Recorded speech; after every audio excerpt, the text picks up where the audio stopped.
കിലോയുടെ കണക്കാണ് പറഞ്ഞു തരുന്നത്. പക്ഷെ നമ്മൾ ചെയ്യുമ്പോൾ എല്ലാം 1/2 കിലോ വെച്ച് ചെയ്യുന്നത്. കുറച്ച് ക്വാണ്ടിറ്റി ചെയ്ത് കാണിക്കാൻ പറഞ്ഞുകൊണ്ടാണ് അങ്ങനെ കുറച്ച് ക്വാണ്ടിറ്റി ചെയ്ത് കാണിക്കുന്നത്. അപ്പോൾ നിങ്ങൾക്ക് പറഞ്ഞു തരുന്നതെല്ലാം 1 കിലോയുടെ കണക്കാണ്. അപ്പോൾ നമ്മൾ മാംഗോ ജ്യൂസിന് കാര്യത്തിൽ ഇവിടെ ഫുള്ള് മാംഗോ കാണിച്ചു തരുന്നത്. അപ്പോൾ നിങ്ങൾക്ക് ഓറഞ്ച് ആണെങ്കിലും ഓറഞ്ച് ഇതുപോലെ ചെയ്യാം. ഈ ജ്യൂസിൻ്റെ സ്ഥാനത്ത് മാംഗോയുടെ സ്ഥാനത്ത് ഓറഞ്ച് കയറ്റാം. അപ്പോൾ മാംഗോ ചെയ്യുമ്പോൾ എപ്പോഴും സിന്ദൂരം എന്ന് പറയുന്ന ഒരു വെറൈറ്റി ഇല്ലേ, അതിട്ട് ചെയ്യുവാണെങ്കിൽ ഒന്നും കൂടെ നല്ല ടേസ്റ്റ് ആയിരിക്കും. മാംഗോ സിന്ദൂരം എന്ന് പറയുന്നത് അത് നല്ല പൾപ്പ് കൂടുതലായിട്ട് കിട്ടുന്നതാണോ?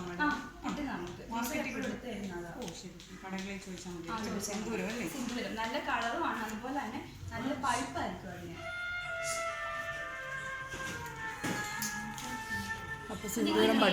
ഗ്രേപ്പിന്റെ സ്ക്വാഷ ചെയ്യുന്നുണ്ടെങ്കിൽ, ഇപ്പം മാംഗോ നിങ്ങൾക്ക് വേണ്ട ഗ്രേപ്പാണ് വേണ്ടെന്നുണ്ടെങ്കിൽ നിങ്ങൾ ഗ്രേപ്പ് നന്നായിട്ട് വേവിക്കണം. വീട്ടിലൊക്കെ ചെയ്യുന്നവരാണോ? ഗ്രേപ്പ് നമ്മൾ ഇപ്പം 1 കിലോയാണ് മേടിക്കുന്നെങ്കിൽ നന്നായിട്ടൊന്ന് കഴുകിയതിന് ശേഷം ഒന്നും കൂടെ നമ്മൾ ചൂടുവെള്ളം തിളപ്പിച്ച് ചൂടുവെള്ളത്തിനകത്ത് ഒന്നും കൂടെ നമ്മൾ കഴുകും. അതിനുശേഷം അതിൻ്റെ പെസ്റ്റിസൈഡും കാര്യങ്ങളൊക്കെ ഉണ്ടാവുകയാണ് നമ്മൾ പുറത്തുനിന്ന് മേടിക്കുമ്പോൾ. അപ്പോൾ അതിനെ കളയാൻ വേണ്ടി നമ്മൾ അസറ്റിക് ആസിഡ്, അപ്പോൾ നിങ്ങൾ വീട്ടിലാണെങ്കിൽ മറ്റേ വാളംപൂടിയോ കുടംപൂടി എന്തെങ്കിലും മതി. നമ്മൾ അസറ്റിക് ആസിഡ് ഇട്ട് കൊടുക്കുന്നത് 30 ml ആണ്. 1 ലിറ്ററിന് 30 ml അസറ്റിക് ആസിഡ് ഒഴിച്ച് കൊടുത്തിട്ട് ഈ ചൂടുവെള്ളത്തിനകത്ത് ഒഴിച്ച് കൊടുക്കും. എന്നിട്ട് ഗ്രേപ്പ് ഇട്ട് 1/2 മണിക്കൂർ നമ്മൾ വെക്കും. അതിനുശേഷം വീണ്ടും പച്ചവെള്ളത്തിൽ കഴുകി എടുത്തിട്ടാണ് നമ്മൾ ഗ്രേപ്പിൻ്റെ സ്ക്വാഷ് ചെയ്യുന്നത്. വീണ്ടും പച്ചവെള്ളത്തിൽ കഴുകി എടുത്തിട്ട് ഈ ഗ്രേപ്പ് ഇപ്പോൾ 1 കിലോ ഉണ്ടെങ്കിൽ 1/2 ലിറ്റർ വെള്ളത്തിൽ വേവിക്കുക. അതായത് മൊത്തം നികത്ത വെള്ളം വെച്ച് വേവിക്കില്ല. ഇപ്പം ഗ്രേപ്പ് എത്ര കിലോ ഉണ്ടോ അതിൻ്റെ പകുതി വേവ് നമ്മൾ വെള്ളം എടുക്കാവുള്ളൂ. അത് നന്നായിട്ട് വേവിച്ചിട്ട്, മനസ്സിലാവുന്നുണ്ടോ? നന്നായിട്ട് വേവിച്ചിട്ട് ഒരു കണ്ണാപ്പ പോലത്തെ ഒരു തോരൻ പാത്രത്തിനകത്തിട്ട് അരിച്ചെടുക്കുക. അരിച്ചെടുത്തിട്ട് വീണ്ടും അത് അരിപ്പിക്കകത്തൂടെ അരിച്ചെടുക്കണം. അങ്ങനെയാണ് നമ്മൾ ഗ്രേപ്പിൻ്റെ ജ്യൂസ് എടുക്കുന്നത്. ഗ്രേപ്പ് എന്ന് പറഞ്ഞാൽ നിങ്ങൾ നന്നായിട്ട് തന്നെ തിളപ്പിക്കരുത്, ജസ്റ്റ് ആ കുരു ഒന്ന് പൊട്ടി വന്നാൽ മതി. നമ്മൾ അങ്ങനെ ഇവിടെ ചെയ്യുന്നത്. അപ്പോൾ ആദ്യം എന്ത് ചെയ്യുക, 1 കിലോ കണക്കാണ് പറയുന്നത്. 1 കിലോ ഗ്രേപ്പ് ഉണ്ടെങ്കിൽ ആദ്യം പച്ചവെള്ളത്തിലൊന്ന് കഴുകുക, പിന്നെ വെള്ളം ചൂടാക്കിയിട്ട് ആ ചൂടുവെള്ളത്തിൽ കഴുകുക, പിന്നെ കുറച്ച് വെള്ളം വെച്ചിട്ട് നന്നായിട്ട് തിളപ്പിച്ചിട്ട് അതിലേക്ക് 30 ml അസിറ്റിക് ആസിഡ് ഒഴിച്ചിട്ട് ഈ ഗ്രേപ്പ് അതിൻ്റെ അകത്തിട്ട് 1/2 മണിക്കൂർ റെസ്റ്റ് ചെയ്യാൻ വെക്കണം. അതിനുശേഷം വീണ്ടും അത് നന്നായിട്ട് കഴുകിയെടുക്കുക. കഴുകിയെടുത്തിട്ട് ഇപ്പോൾ 1 കിലോ ഗ്രേപ്പ് ഉണ്ടെങ്കിൽ 1/2 ലിറ്റർ വെള്ളത്തിനകത്ത് നന്നായിട്ട് തിളപ്പിക്കുക. ജസ്റ്റ് നമ്മുടെ അതൊന്നും പൊട്ടി വന്നാൽ മതി. പൊട്ടി വന്നിട്ട് നമ്മൾ തോടെയുള്ള പാത്രത്തിനകത്തൂടെ അരിച്ചെടുക്കുക. വീണ്ടും അത് നമ്മൾ അരിപ്പിക്കകത്തൂടെ അരിച്ചെടുക്കണം. അങ്ങനെ എടുത്ത ജ്യൂസാണ് നമ്മൾ സ്ക്വാഷിനും സിപ്പപ്പ് ചെയ്യാനും ക്രഷ് RTS ഒക്കെ ചെയ്യാൻ വേണ്ടി ഉപയോഗിക്കുന്നത്. ഇപ്പോൾ മാംഗോ എന്ന് പറയുമ്പോൾ അതിൻ്റെ ആവശ്യമില്ല, നേരെ ക്ലീൻ ചെയ്ത് മിക്സിക്കകത്തിട്ട് അരിച്ചെടുത്താൽ മതി. നിങ്ങൾക്ക് പോകുമ്പോൾ മേടിക്കാൻ കിട്ടും. സിപ്പപ്പ് പറയട്ടെ. സിപ്പപ്പിന് നമ്മൾ 1 ലിറ്റർ മാംഗോ ജ്യൂസ്, ഇങ്ങനെ എടുത്ത മാംഗോ ജ്യൂസാണ്. ഇപ്പോൾ ഗ്രേപ്പ് ആണെങ്കിലും ഇതുപോലെ വേവിച്ചെടുത്തത് 1 ലിറ്റർ. ഫ്രൂട്ട് നിങ്ങൾക്ക് ഇഷ്ടമുള്ള ഉപയോഗിക്കാം. ഏതെടുത്താലും 1 ലിറ്ററിൻ്റെ കണക്കായി പറയുന്നത്. ഇപ്പോൾ വീട്ടിൽ നിങ്ങൾ 2 ലിറ്റർ എടുക്കുവാണെങ്കിൽ അതിന് ഇരട്ടി ഇതിട്ട് കാൽക്കുലേറ്റ് ചെയ്താൽ മതിയേ.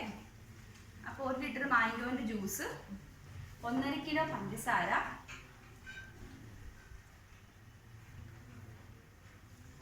2 ലിറ്റർ വെള്ളം. 1 ലിറ്റർ ജ്യൂസ്, 1.5 കിലോ പഞ്ചസാര, 2 ലിറ്റർ വെള്ളം. പിന്നെ ഇതിനും അതുപോലെ തന്നെ കിലോയ്ക്ക് 5 ഗ്രാം വീതം സിട്രിക് ആസിഡ് വേണം.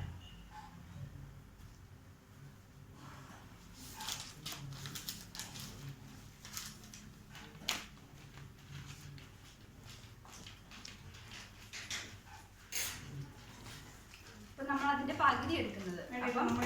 ടോട്ടൽ ഇപ്പം സിപ്പപ്പിന് 3.5 കിലോ അല്ലേ എടുത്തിരിക്കുന്നത്. അപ്പൊ 22.5 ഗ്രാം സിട്രിക് ആസിഡ്. ഇപ്പൊ 1 കിലോയുടെ കണക്കാണ് ഞാൻ പറയുന്നത്, 5 ഗ്രാമേ.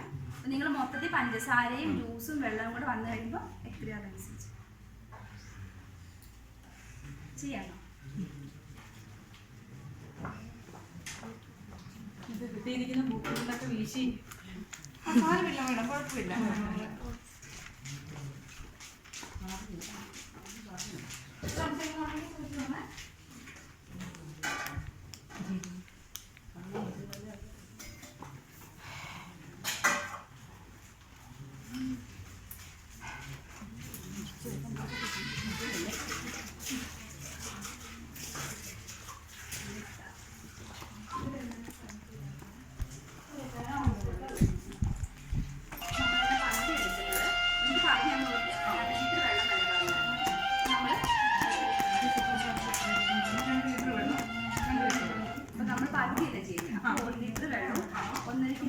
പഞ്ചസാര 1 കിലോയ്ക്ക് 3/4 കിലോ പഞ്ചസാരയും വരും.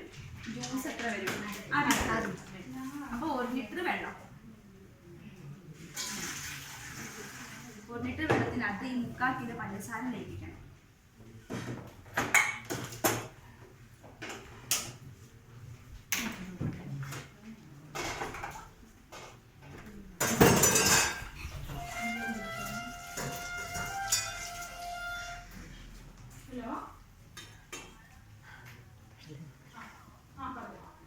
കുഴഞ്ഞ് ചൂട് കാരണം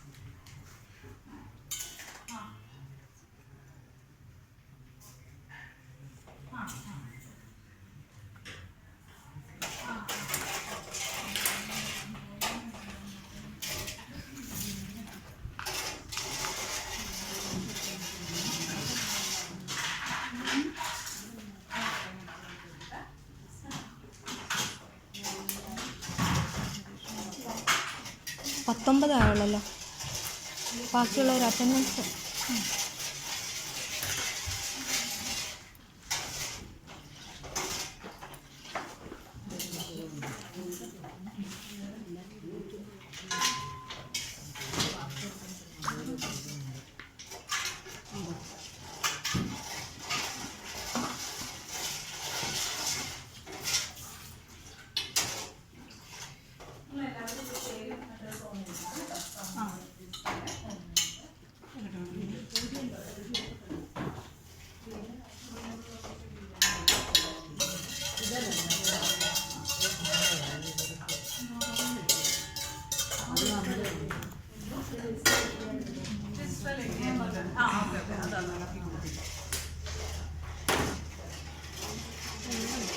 ഇല്ല, ഇത് നമ്മുടെ പേപ്പറിൽ എഴുതിയായിരുന്നു.